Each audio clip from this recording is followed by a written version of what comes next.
Thank you all for coming. My name is Wes O'Donnell. I'm the Executive Director of the USS Silversides Submarine Museum, and I would like to welcome you all to a very special talk tonight.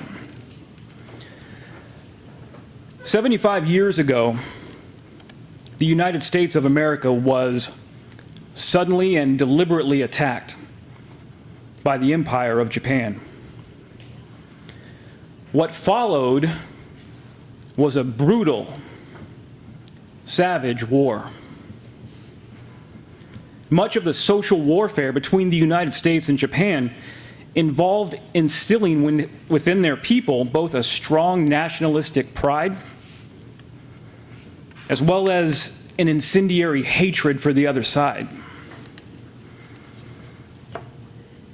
One's own nation was always the civilized one, while the enemy was depicted as barbaric, subhuman, and even demonic. The war was ended by the use of a weapon so devastating and so horrific that it's never been used again: the atomic bombs. Today, our nations are at peace. But more than that, Japan is America's most powerful ally as we face new security challenges in North Korea and China. Tonight is a night of reconciliation of two former enemies that have now become close friends. Now, before I turn the microphone over to our special guests, I would like to remind everyone that we are taking next week off from our speaking series because of Halloween, and we're taking the week after that off because of the circus that's coming to town, the presidential election. So we will be back on Monday, November 14th, where actually I will be the guest speaker on a topic that I like to call the Veteran Uprising: why veterans are poised to run the new American century. If you know any young veterans, I encourage any young veterans to attend that inspiring talk. And finally, on Monday, November 31st, please join us for our special guest speaker, David Ruck. David J. Ruck is a native of Whitehall, Michigan, and he's a documentary filmmaker for the National Oceanic and Atmospheric Administration, NOAA, based in Washington, D.C. He participated in the discovery and the filming of the USS Conestoga. It's a U.S. Navy tugboat that sunk off the coast of California about 100 years ago with the loss of the entire crew. And his discovery of that is an amazing story. All right, and again, just a reminder that we are a nonprofit. We are not tax funded, and we generate all of our revenue from admissions and patriots like you, from donations. So please give if you can. Now I'd like to welcome to the podium Judge Neil Mullally, the organizer of this event. We have a symbol up here, a logo, and this is from what is called Mediation and Restorative Services, one of our major sponsors tonight. And we're allowed to take a couple minutes when we're a major sponsor to tell you about the sponsor. And by coincidence, I'm the chairman of the board of Mediation and Restorative Services. We have a number of board members here, and if you'd please just raise your hand. Any mediators here too? Another one there, thank you. And what Mediation and Restorative Services does, it's been in Muskegon about 20 years. We do two things. We do what's called restorative justice, balanced and restorative justice. You know, the typical justice system that we have, when a crime is committed, what is the question we ask? We say, who did it and what can we do to them, right? Restorative justice is balanced, and restorative justice takes a different tack about that. It says, who is harmed and how do we correct this harm?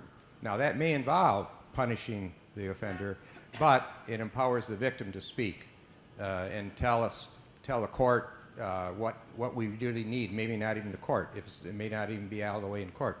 Tell them what will make them whole, what will heal them. So that's the first thing we do. The second thing we do is mediation. And it's private. We have trained mediators at the center. The center is down by the United Way building, if you know where that is, down in Clay Avenue. And if you have a dispute in your family, if you have a dispute with a neighbor, you have a dispute even in court, we judges, we refer disputes there for mediation all the time. These people do a wonderful job. It's very, very inexpensive. It's private, and you don't have to worry about your business being out in public as it is in court. So thank you, Mediation Restorative Services, for your support tonight. Second group I want to mention here is Muskegon Sister Cities. Muskegon Sister Cities. How many of you knew we have a sister city in Japan? Okay, great. And it's been, again, that's been around about 20 years. We have the chair of the board here tonight, Claudia Kerr-Bryant, and are there some board members too? I think Karen Kays is here as a board member. And they've welcomed Rex and Keiko here to Muskegon. We had a wonderful luncheon, and thank you for your support. Tomorrow, Rex and Keiko are going to Grand Valley for a program at 3 o'clock at the library there. We thank Grand Valley. In the evening, they're going to give a program at a church in Grand Rapids, and that's sponsored by the Restorative Justice Coalition of Grand Rapids and Calvin College Continuing Education Center. So we thank all those people for bringing Rex and Keiko here all the way from Oregon. And, oh, by the way, we have brochures. If you want to grab one at the table there when you leave, this is a brochure about mediation restorative services. So feel free to take that with you. The other thing we wanted to mention is, how many of you are museum members?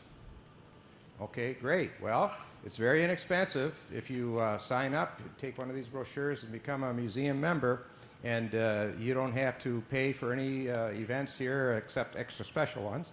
And it really helps keep the museum, pardon the pun, keep the museum afloat.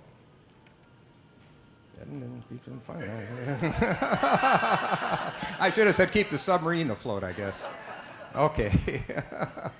All right.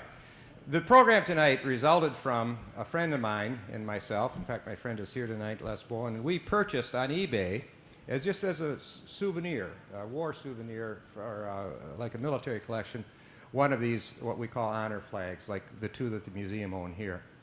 And we had no idea. We did this simply as an idea of, you know, this is a memento that we want from the war. And we had no idea what this was. And then as we began to research it, we found that this was one of the most precious possessions of Japanese soldiers. And we saw that for the over 1 million missing Japanese and missing in action in World War II, we saw that these flags were the only remnant that these families would have. And so we started looking, how do you find these families? And we stumbled upon a wonderful couple, Rex and Keiko Ziak from Oregon. And they, believe it or not, found this family in Japan and returned that flag to them. And it was just a very, very moving experience. So I'm not going to tell you anything more. They've traveled a long way. We've kept them very busy. And Rex and Keiko, please come forward.